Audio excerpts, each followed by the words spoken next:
Halo teman-teman, pernah kepikiran nggak gimana cara perusahaan tahu kalau bisnis mereka lagi sehat atau malah lagi turun? Jawabannya simple, yaitu lewat laporan kinerja perusahaan.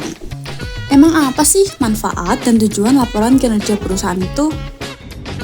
Pertama, kita samakan persepsi dulu ya. Laporan kinerja perusahaan itu sebenarnya mirip banget sama raport pas kita sekolah dulu. Ingat nggak fungsi rapot buat apa? Untuk melihat kita ranking berapa, nilai matematika kita berapa, dan mata pelajaran apa yang kita remedial. Nah, perusahaan juga sama. Tujuan utama dari laporan kinerja ini adalah sebagai alat evaluasi. Tujuan pertamanya adalah untuk mengukur pencapaian. Perusahaan pasti punya target di awal tahun. Misalnya, kita menjual 10.000 produk. Nah, lewat pelaporan ini, perusahaan bisa lihat target itu beneran tercapai atau enggak. Atau jangan-jangan malah nggak nyampe setengahnya. Tujuan keduanya adalah untuk melihat efisiensi.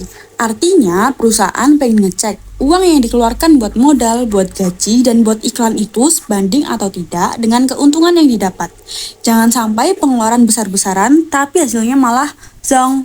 Dan tujuan ketiga yang lainnya adalah sebagai petunjuk arah atau kompas. Laporan ini memastikan semua tim dari divisi keuangan, marketing, sampai HRD jalannya barengan menuju satu arah yang sama dan nggak ada yang nyasar kemana-mana. Oke, sekarang kita masuk ke fungsi yang paling seru, manfaat untuk orang dalam atau internal perusahaan. Bayangin kalian lagi nyetir mobil di malam hari yang gelap gulita, terus lampu utama kalian mati, serem nggak? Pasti serem banget, karena kita nggak tahu di depan ada lubang atau ada jurang. Nah, perusahaan yang nggak punya laporan kinerja itu ibaratnya kayak nyetir mobil tanpa lampu di malam hari. Mereka jalan pakai tebak-tebakan aja. Makanya, buat manajemen atau para dewan komisaris, laporan ini itu sangat bermanfaat sebagai dasar pengambilan keputusan. Contohnya gini, lewat laporan kinerja, ketahuan nih kalau penjualan produk A lagi laku keras, sedangkan produk B nggak laku sama sekali. Dari data itu, dewan komisaris atau petinggi bisa langsung ambil keputusan. Oke, bulan depan kita modalnya fokusin untuk ke produk A aja, dan produk B kita stop dulu atau kita kurangin. Gak ada lagi yang namanya ambil keputusan pakai perasaan atau sekedar ikut-ikutan tren. Semua keputusan diambil pakai data yang jujur dan akurat. Selain itu, buat para karyawan, laporan ini juga bisa jadi bahan introspeksi untuk memperbaiki cara kerja di bulan atau tahun berikutnya. Gak cuma berguna untuk internal perusahaan aja, laporan kinerja ini ternyata juga dicari-cari sama orang luar perusahaan loh. Siapa aja mereka? Yang paling utama adalah investor dan mitra bisnis. Di sini kita pakai analogi aja deh. Kalau kalian mau minjamin uang dalam jumlah besar ke orang lain, kalian pasti mau tahu dulu kan orang ini kerjanya apa, orangnya jujur atau enggak, kira-kira uangnya bakal diganti nggak ya? Nah, investor juga kayak gitu. Sebelum mereka menaruh uang miliaran rupiah ke sebuah perusahaan, mereka bakal minta lihat laporan kinerjanya dulu. Bagi orang luar, laporan kinerja ini adalah bukti transparansi dan kredibilitas.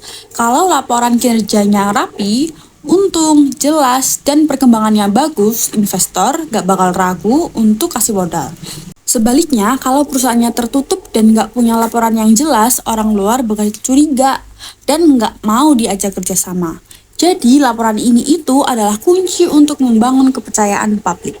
Nah, selama saya magang di sini, saya benar-benar dilibatkan langsung dalam lingkungan kerja industri manufaktur perkereta apian yang sesungguhnya. Di sini, saya belajar banyak hal baru yang tidak pernah saya dapatkan di bangku kuliah.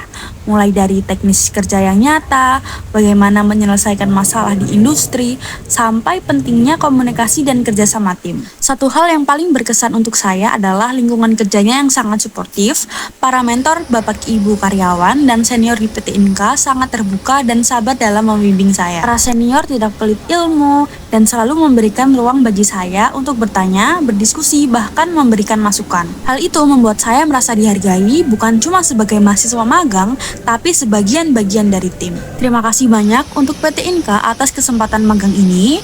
Pengalaman magang di sini sangat membentuk saya menjadi pribadi yang disiplin, percaya diri, dan siap menghadapi dunia kerja yang sesungguhnya. Bagi saya, magang di PT Inka bukan sekedar tugas akhir, tapi sebuah langkah awal yang luar biasa untuk masa depan saya.